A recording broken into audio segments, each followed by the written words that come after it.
오늘의 주요 뉴스입니다. 이시종 지사와 한범덕 청주시장이 올해 첫 시행되는 고교 무상급식 자축 행사에 불참했습니다. 충청북도와 도교육청이 이견을 보이고 있는 명문고 갈등이 무상급식으로 번지고 있습니다. 정부기관인 한국소비자원에서 여성장애인 직원을 수차례 보복성 인사했다는 주장이 불거졌습니다.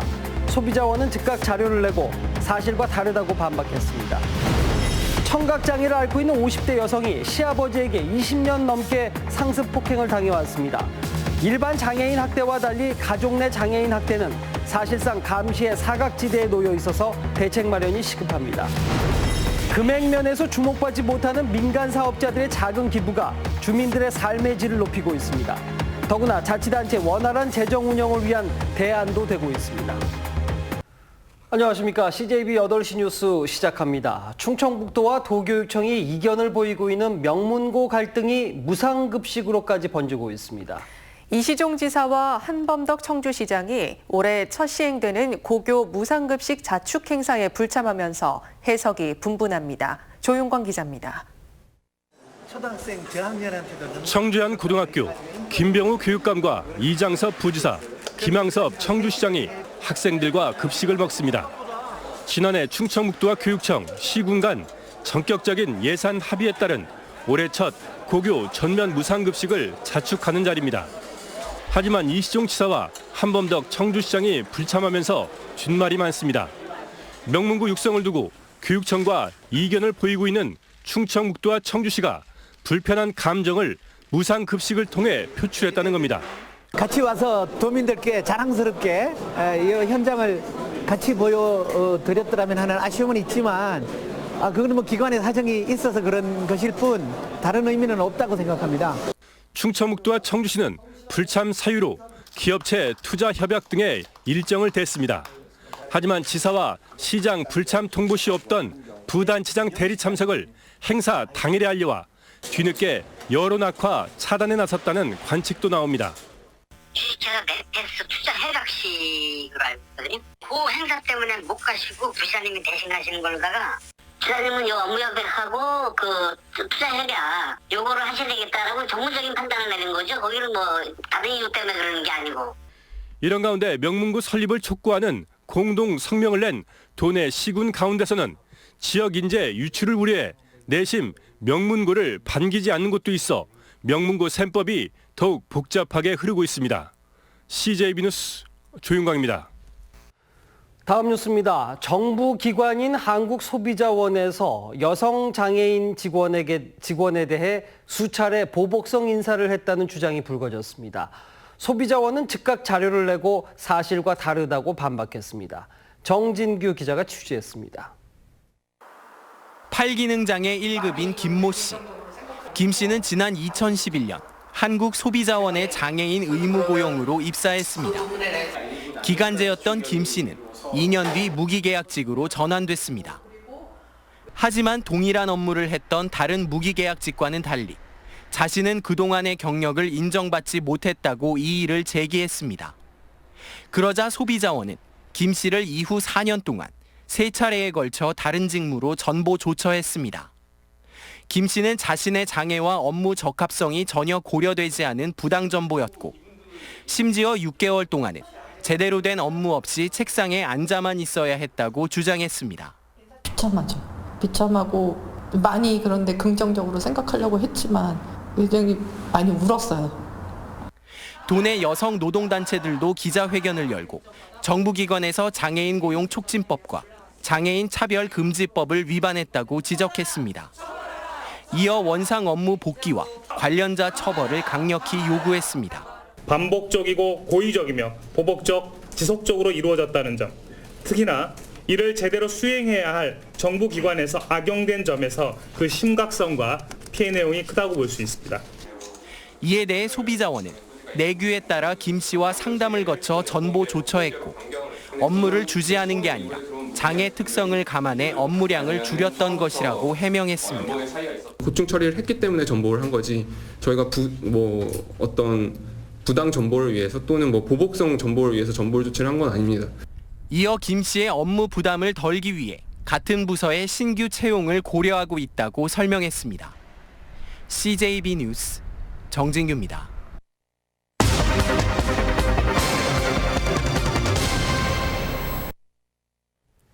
네, CJB는 지난주 청각장애를 앓는 50대 여성이 시아버지에게 상습 폭행을 당했다는 보도를 전해드렸습니다. 일반 장애인 학대와 달리 가족 내 장애인 학대는 사실상 감시의 사각지대에 놓여 있어서 대책 마련이 시급합니다. 집중 취재, 먼저 박원 기자입니다. 25년 동안 시아버지에게 상습적인 학대를 당한 청각장애인 서모 씨. 하지만 증평구는 물론 관할 주민센터도 이런 사실을 전혀 알지 못했습니다. 장애인 학대 전수조사에 사각지대가 있기 때문입니다. 보건복지부 장애인 학대 전수조사 지침엔 지적 장애인과 자폐성 장애인을 우선 파악하고 그 다음 경제적으로 어려운 장애인을 조사하게 돼 있습니다. 하지만 서 씨는 서류상으로 자신을 돌봐줄 수 있는 남편과 시아버지가 있었고 정신장애가 아닌 신체 장애를 갖고 있어 사실상 학대 전수조사 범위에서 빠지게 된 겁니다. 장애인 학대 관련해서 저희들이 전수조사를 하고 할 때 정신지체라든가 발달장애라든가 지적장애 같은 이런 분들 위주로만 조사를 저희들이 했고요. 청각이나 이런 분들 솔직히 다 저희들이 전수조사는 못했어요. 전문가들은 가족 내 장애인 학대를 예방하기 위해선 장애인 학대 대상의 확대와 조사 방법 등을 체계화해 감시의 사각지대를 없애는 노력이 필요하다고 강조합니다.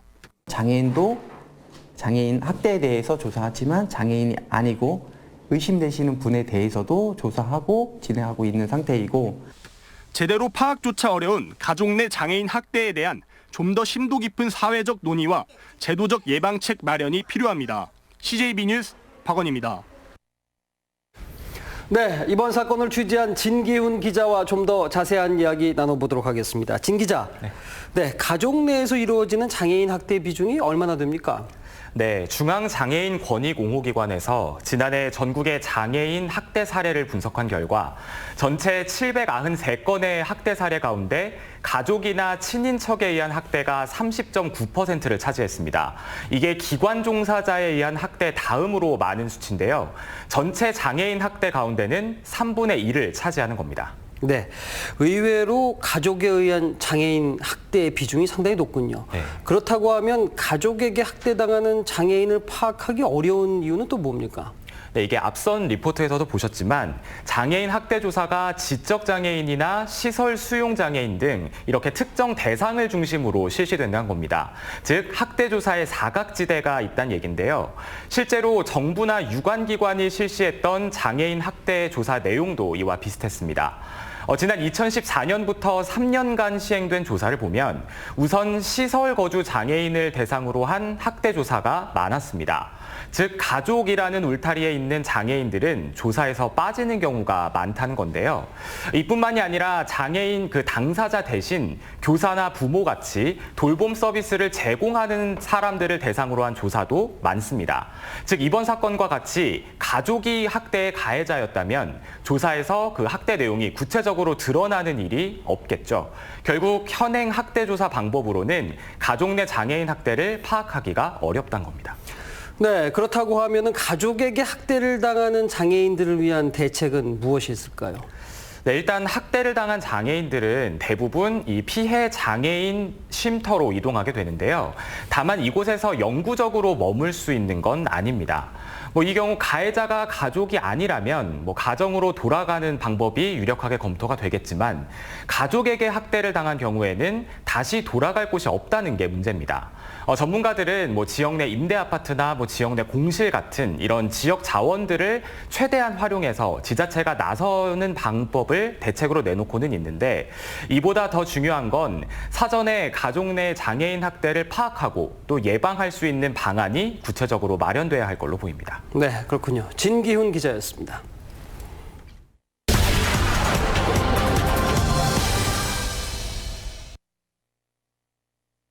이제 1년 앞으로 다가온 내년 21대 총선에서 충북은 그 어느 때보다도 치열한 접전이 예고되고 있습니다. 실제로 도정환 문체부 장관이 장관직에서 물러나고 변재 의원의 입각이 무산되면서 도내 8개의 선거구를 놓고 현역 의원 10명이 경쟁을 벌이게 된 것인데요. 여기에 정치 신인들의 도전도 만만치 않을 것이기 때문입니다. 현재 충북 지역은 더불어민주당과 자유한국당이 각각 4석씩을 나눠 갖고 있습니다. 8명의 현역 국회의원들이 모두 출마를 기정사실화하고 있는 데다가 이 비례대표 의원들까지 가세를 하면서 현역 의원들 간의 격돌을 피할 수 없게 된 겁니다. 자, 먼저 청주 상당은요, 4선의 정우택 의원이 당대표 출마를 포기하고 지역구 다지기에 나선 데다가 일찌감치 정의당의 비례대표 김종대 의원이 도전장을 냈습니다. 여기에 장선배 도의장, 정정순 민주당 상당지역위원장, 김영근 한국가스안전공사 사장 등이 한마평에 오르고 있습니다. 청주청원은 과기부 장관 입각이 무산된 변재 의원의 5선 도전이 확실한 데다가 바른미래당의 김수민 비례의원의 출마가 점쳐지고 있습니다. 또한 황영호 전 청주시 의장과 오성균 전 청주청원 당협위원장, 대구고검장 출신의 윤갑근 변호사도 출마가 유력합니다. 청주 흥덕은 도정환 의원의 3선 도전과 함께 이장섭 정무부지사 등이 당내 경쟁에 나설 전망입니다. 여기에 김양희 전 도의장도 총선 출마를 공식화하고 있습니다.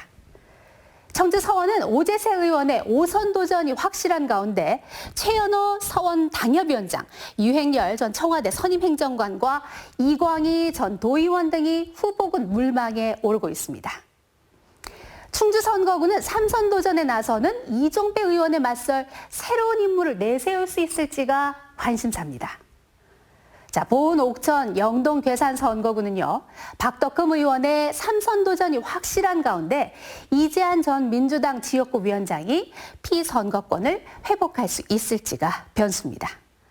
자, 진천 음성 선거구로 가보면요, 역시 3선에 나서는 경대수 의원에 맞서 임혜종 민주당 지역위원장과 김동연 전 경제부총리도 유력하게 거론이 되고 있습니다. 자, 마지막으로 제천 단양 선거구는 지난해 보궐선거로 당선된 이유삼 의원이 재선 도전에 나서는 가운데 제천 출신의 이경윤 전 금강유업 환경청장과 엄태영 자유한국당 충북도당 위원장이 출마 채비를 하고 있습니다. 자, 그야말로 역대급의 치열한 접전이 예상되는 내년 4월 총선을 향한 예비주자들의 발걸음은 앞으로 더욱더 빨라질 전망입니다. 지금까지 뉴스인 뉴스였습니다. 네, 다음 뉴스입니다. 충주에서는 작은 기부가 어려운 이웃들의 삶을 밝게 또 따뜻하게 만들고 있는데요. 자치단체의 입장에서도 민간의 작은 기부가 원활한 재정 운영을 위한 대안이 되고 있습니다. 이태형 기자입니다. 어둡고 칙칙했던 경로당이 한층 밝아졌습니다. 눈을 침침하게 했던 천장의 낡은 형광등이 LED 등으로 바뀌었기 때문입니다. 그거 뭐 등 사서 또 그 사람을 불러서 이렇게 하려면 굉장히 번거롭고 그런데 이렇게 와서 해주시니까 아주 우리는 일석이조죠. 90이 넘어 홀로 지내시는 할머니 집에는 LED 등과 함께 리모컨도 구비됐습니다. 일어나는 것조차 버거운 할머니에게는 그 어느 것보다 필요했던 물품입니다. 일어날 필요도 없고 일어나면 힘들어요. 자다가 갑자기 그럴 줄 편안해요. 주민들에게 일어난 작은 삶의 변화, 지역 한 조명업체의 기부로 벌어진 일들입니다. 저도 이제 주변에 많은 도움을 받고 있거든요. 예, 혼자 할 수 있는 게 아니기 때문에 많은 도움을 받고 있는데 뭔가는 좀 보답을 해야 되는데 찾다가 방법을 찾다가 그러면 내가 갖고 있는 거, 내가 할 수 있는 거. 얼마 전에는 충주의 한 금융지점이 교차로 햇빛 가림막을 설치해 시에 기증하기도 했습니다. 금액면에선 주목받지 못할 수 있는 민간 사업자들의 작은 기부. 하지만 이러한 작은 기부들이 주민들의 삶의 질을 높이는 것은 물론 자치단체에는 재정적 여유를 더해주고 있습니다. CJB 뉴스 이태현입니다.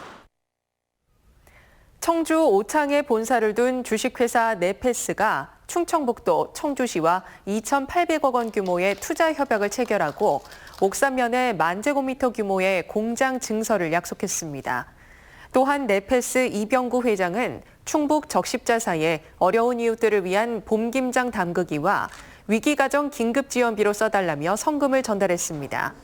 주식회사 네페스는 첨단 시스템 반도체 관련 수출 기업으로 국내 최초로 인공지능 반도체 칩을 상용화하는 데 성공했으며 최근 시스템 반도체 테스트 분야까지 전문 서비스 영역을 확대해 나가고 있습니다. 청주시 도시공원 민간협의체에서 합의안 도출에 실패한 구룡과 매봉공원의 민간개발 여부는 한범덕 청주시장의 정책적 판단에 맡겨질 가능성이 커졌습니다. 어제 공식 활동을 마감한 민간협의체는 기본 합의안과 함께 이들 공원에 대한 추가 논의 여부를 한 시장이 결정해달라는 취지의 제안을 했습니다. 민간협의체는 조만간 구체적인 기본 합의안을 공개할 예정입니다. 제2회 전국 동시 조합장 선거가 내일 실시되는 가운데 투표소와 개표소 설치가 마무리됐습니다. 충북에선 농협 충북본부를 비롯한 투표소 119곳과 청주시 문화체육회관 등 개표소 14곳이 설치됐습니다. 내일 투표는 오전 7시부터 시작돼 오후 5시에 종료됩니다. 이번에 충북에선 모두 73명의 조합장을 선출하며 선거인 수는 12만 3,400여 명입니다. 도내 학생들의 사교육비 증가율과 사교육 참여율이 전국 시도 가운데 가장 높은 것으로 나타났습니다. 통계청에 따르면 지난해 도내 학생 한 명당 월 평균 사교육비는 24만 4천 원으로 1년 전에 19만 원보다 28.4% 증가했고 사교육 참여율도 69.4%로 1년 전보다 6.5%포인트 늘었습니다. 이는 전국 평균 증가율 7%와 1.7%보다 각각 4배가량 높은 수치로 진보 교육감 체제 속의 이례적인 증가폭으로 받아들여지고 있습니다. 오늘 오전 10시 반쯤 음성군 맹동면 혁신도시 내 한 교차로에서 지게차와 시내버스가 충돌했습니다. 이 사고로 버스에 타고 있던 12명이 부상을 입고 병원으로 옮겨졌습니다. 경찰은 지게차 운전자 등을 상대로 사고 경위를 조사하고 있습니다. 오늘 오전 7시쯤 제천시 영천동의 한 단독주택에서 불이 나 20분 만에 진화됐습니다. 이 불로 84살 이모 할머니가 전신 3도 화상을 입고 병원으로 옮겨졌으며 소방서 추산 3,600여만 원의 재산 피해가 발생했습니다. 소방당국은 자세한 화재 원인을 조사하고 있습니다. 오는 2022년 개교를 목표로 가칭 충북 체육중학교 설립이 추진됩니다. 도교육청은 진천군 문백면 충북 최고옆 부지에 124억 원을 투입해서 학년당 1학급 102명의 학생이 생활할 수 있는 교실과 기숙사 등을 신축할 예정입니다. 훈련장은 충북 최고 종합운동장과 다목적 체육관 등을 함께 사용하며 육상과 수영, 체조, 양궁, 레슬링 등 12개 종목의 중학생 선수를 육성하게 됩니다. 네, CJB 8시 뉴스 여기서 모두 마칩니다. 함께해 주신 여러분 고맙습니다.